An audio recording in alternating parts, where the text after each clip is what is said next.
Church చెప్పావు కాబట్టి ఇవన్నీ గుర్తొచ్చినాయి. పెట్టించి ఇక్కడ ఒంట్లో ఒకటి పెట్టి ఎక్కడ పెడితే అక్కడ ఎస్సీ కేసులు ఏదో 4 పెట్టారు. ఎస్సీ కేసులు ఏంటి? సరే నేను మళ్ళీ అన్నిటి మీద స్టే తెచ్చుకుని మళ్ళీ వస్తున్నానంటే అక్కడ రంగరాజన్ ఉండేవాడు కదా అప్పుడు మంత్రి, తర్వాత అని తీసిదొబ్బారు. ఆడే సోడా బుడ్లు పెట్టి సోడాలు ఇసిరేసి కొట్టాలని చెప్పి అంతా స్కెచ్ చేసుకున్నాడు. సరే చూద్దాంలే, అప్పటికి నాకు సిఆర్పిఎఫ్ వచ్చేసింది అనుకుంటే ఇంకో 4 కేసులు పెట్టాడు ఏదో అరెస్ట్కి. మళ్ళీ ఆ 4 కేసులకి మళ్ళీ కోర్టుకి వెళ్ళి దానికి మళ్ళీ స్టే తెచ్చుకుని ఇంకో 2 నెలలు పట్టింది. మళ్ళీ వస్తానంటే ఇంకో 4 ఎడతాడు. ఈ లీటర్ ఖర్చులు ఎందుకురా నాయన మనకి. అది ఏంటిది హోల్ అది హోల్కి రకరకాల భాష ఉంటుంది. ఆ భాష నేను మాట్లాడకూడదు ఈ పొజిషన్లో. సో అర్థమైన వాడికి అర్థమైన. సో ఎందుకులే అని చెప్పి నేను రావడం కూడా మానేశాను. అంతా పోయించా వాడిని. నాకు వాటిని సపోర్ట్ ఉన్నాడు. అప్పుడు 2 years ఒంటరి పోరాటం చేశా. నాకు ఇప్పుడు నా పార్టీ సపోర్ట్ అవసరమా? నాకెందుకు సపోర్టు? నాకు లేదని మై సన్స్ ఎందుకు బాధపడతారు? దేని బాధపడతారు? రఘురామకృష్ణరాజు ఒంటరి. I feel proud. నాకు నచ్చిదే ఒంటరి పోరాటం. జగన్మోహన్ రెడ్డిని ఓడించాలనే ఏకైక లక్ష్యంతో పోరాడా. ఆ పోరాటంలో కొందరు కలిశారు. ఓకే, నేను రాజ్యాంగబద్ధ పదవిలో ఉన్నా, పదవుల్లో వాళ్ళు ఉన్నారు, ఫైన్. నాకు కావాల్సింది గౌరవం. నా గౌరవం ఇచ్చే పదవిలో నేనున్నా. No regrets for me. అధికారం కావాల్సిన వాళ్ళు అధికారంలో ఉన్నారు, గౌరవం కావాల్సిన వాళ్ళు గౌరవమైన పదవుల్లో ఉన్నారు. నేను సంతోషంగా ఉన్నా. నాకే పార్టీ సహాయం అవసరం లేదు. ఎందుకు? తప్పు చేస్తే ఏమంటే హెల్ప్ చేయండి అని అడగాలి. తప్పక ఏ తప్పు చేశాను? నేను హ్యాపీగా ఉన్నాను, తప్పు చేయలేదు కాబట్టి. సో వాళ్ళు అదొక ప్రయత్నం.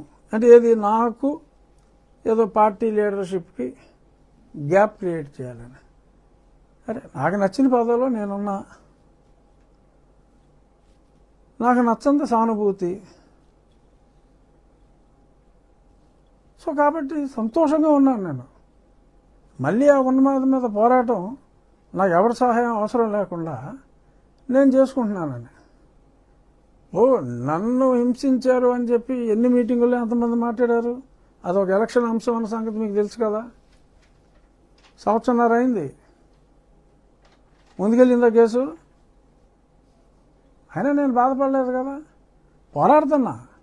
ఇగోరా సాక్ష్యాధారాలు, ఇన్ని ఎవిడెన్స్లు వచ్చిన తర్వాత కూడా ఇంకా మీరు చక్కబాజం చేస్తా కూర్చుంటారా అని అడుగుతున్నా. అంతే తప్ప నేను ఎవరి దగ్గరికి వెళ్ళి దీనంగా బతిమాలలేదా. ఎందుకంటే పోరాటం నా సహజ లక్షణం. కోడి పుంజుకోను. అది సంక్రాంతి పందుంగోడిలాగా పారిపోదు కదా. పందుంగోడి పోరాడుతుంది. అవతల దాన్ని చంపుద్ది, లేకపోతే చేస్తుంది. చావుకి ఎదిరించే నేను జగన్మోహన్ రెడ్డితో పోరాడా. దాక్కున్న వాళ్ళు దాక్కున్నారు, అది వేరే విషయం. సో నాకు ఎవరి సానుభూతి అవసరం లేదు. ఎందుకంటే నేను ఆశించలేదు కాబట్టి. ఇంకా హర్ట్ అవుతా ఎవడన్నా సానుభూతి చూపెడితే. నాకు అవసరం లేదు. నేను పెట్టిన కేసు సాక్ష్యాలు ఉన్నాయి. వీలైనంత త్వరగా న్యాయం చేస్తే పోలీసు వ్యవస్థ మీద, పరిపాలనా వ్యవస్థ మీద ప్రజలకు నమ్మకం పెరుగుతుంది. ప్రజలకు నమ్మకం పెరగకపోతే, ప్రజల నమ్మకాన్ని పోగొట్టుకుంటే భవిష్యత్తు కొంచెం కష్టం అవుతుంది. ప్రజలకు ఆ భరోసా ఇవ్వాలి అనేది నా ఉద్దేశం. తప్పకుండా ఈ ప్రభుత్వం, ఎందుకంటే నేను బయట ఉన్నాను, నేను ప్రభుత్వంలో లేను. సో కాబట్టి చెప్తాను, తప్పకుండా ఈ ప్రభుత్వం ఆ విషయంలో భరోసా ఇస్తుంది అన్న విశ్వాసం నాకుంది. పోలీసు ఉన్నతాధికారి ప్రత్యక్షంగా మీడియా ఆయన వీడియో రిలీజ్ చేస్తున్నారు. మరి దాన్ని ఇప్పటి వరకు ప్రభుత్వం అలా రిలీజ్ చేయకూడదని ఆర్డర్ ఇవ్వకుండా సామెతలు ఊరికే రావమ్మా.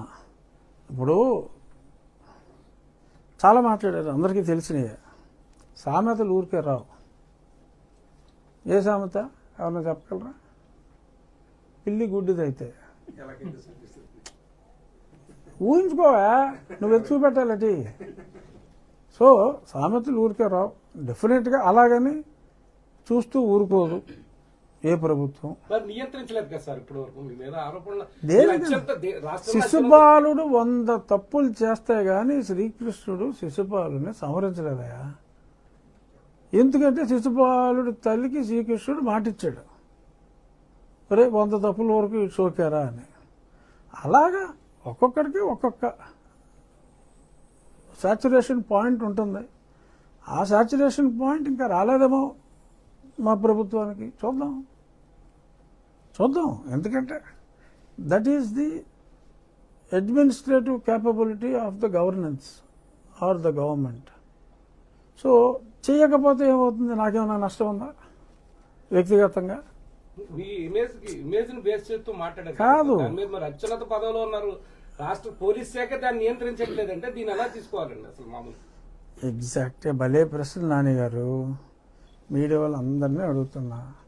దాని వలన ప్రభుత్వానికి నష్టమా నాకు నష్టమా చెప్పండి. నాకు వ్యక్తిగతంగా ఏమన్నా నష్టం ఉందా?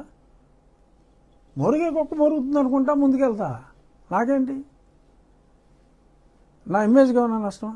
నేను ఇవాళ ఎక్కడికైనా వెళ్తే ఖచ్చితంగా చెప్పగలను, నాతో ఫోటోలు దిగినంతమంది ఈ రాష్ట్రంలో ఒకళ్ళిద్దరి కన్నా కూడా ఎక్కువ మందితో దిగరు. అంటే రాజకీయ నాయకులు, సినిమాటల్లో చెప్పట్లా. అంత గ్లామర్ ఉంది ప్రజల్లో భగవంతుడి దయ వలన. దీనివలన సరే పోనీ నాకేదో ఒక గ్రామ నష్టం ఉందనుకోండి, మేజర్ నష్టం టన్నుల లెక్కన ఎవరికి? ప్రభుత్వానికి. నాకెందుకు బాధ? నాకు ప్రభుత్వంతో సంబంధం లేదు. నేను ఎక్కడో ఒక గౌరవం ఇచ్చి నన్ను మూలం కూర్చోబెట్టారు. సమావేశాలప్పుడు యాక్టివ్గా ఉంటాం, మా పిటిషన్స్ కమిటీ మీటింగ్ అప్పుడు యాక్టివ్గా ఉంటాం. గౌరవప్రదమైన పోస్ట్ కాబట్టి ఆనందంగా ఉన్నాను. నేను ఎంత ఆనందంగా ఉన్నానో నా ఫేస్ చూస్తేనే తెలుస్తుంది. హ్యాపీగా ఉన్నా, కాన్స్టిట్యున్సీ అభివృద్ధి చేసుకుంటున్నా. కనీసం నాకు దగ్గరలో కూడా ఇంకెవడో ఉండే అవకాశమే లేదు. అన్ని ఊర్లకి వాటర్ ట్రీట్మెంట్ ప్లాంట్లు పెట్టాను.